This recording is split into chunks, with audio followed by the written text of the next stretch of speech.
Now, the latest on a human smuggling case in Texas that has left at least 10 people dead after they were packed into a sweltering tractor trailer. And again to John Yang.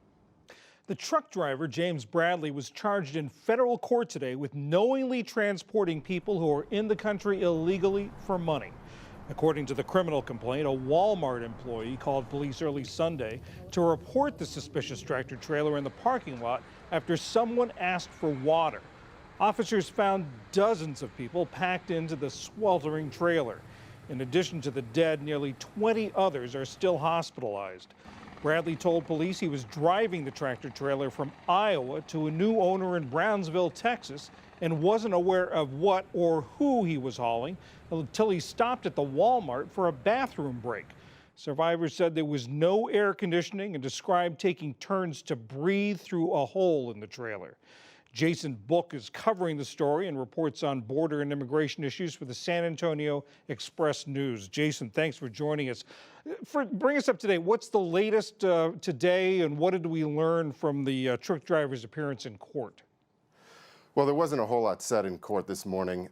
He's going to be held until a bond hearing on Thursday, but the U.S. Attorney's Office signed off on a complaint by immigration agents that detailed what they learned in their interviews with the driver and with the immigrants. And as you described, this journey up from the border in an overheated container with a very limited ability to get air from one hole.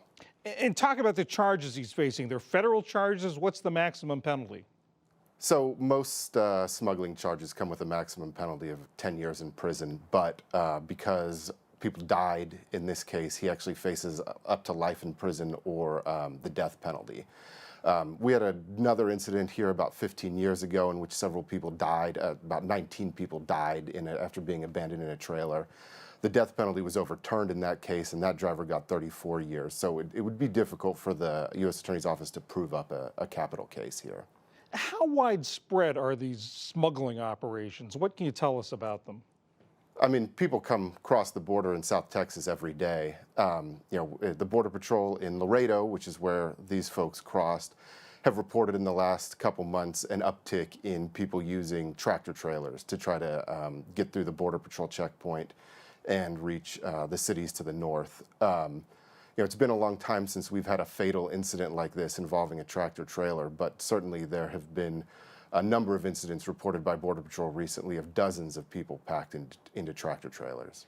And tell us how these operations work. I mean, these people, some of the survivors said they crossed the river actually on a raft, and then they were being taken farther north in this truck. How do they work in general? Right, so what they described was paying a smuggler in Mexico to bring them across the border. They were then brought to most likely stash houses on the U.S. side.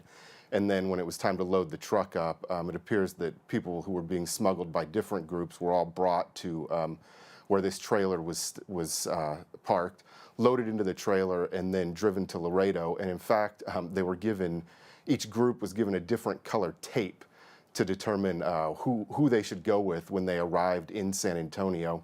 And some of the immigrants described to investigators that there were black SUVs waiting for them in the Walmart parking lot when they pulled up. And where would they be taken after that? Where would these SUVs take them? Some people said that they were staying in San Antonio. Another person interviewed by the immigration agents said that they were headed for Minnesota. Usually San Antonio is a pass-through because we're on a major highway to the border.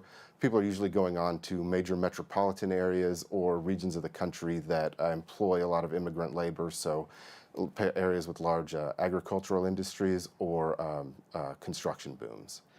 And obviously border security, immigration issues are a big topic with President Trump talking about the border wall. Has this incident gotten swept up in the politics of this issue? Absolutely. Our lieutenant governor was on Facebook yesterday blaming this on sanctuary cities. Our legislature recently passed a bill that would provide criminal penalties and fines for officials who ran what they call sanctuary cities. The lieutenant governor was placing blame for this incident on cities and counties that don't cooperate with federal immigration officials. Well, it's a horrible, horrible incident and reminds us of the people behind these issues. Jason Book, thanks so much for joining us. Thank you.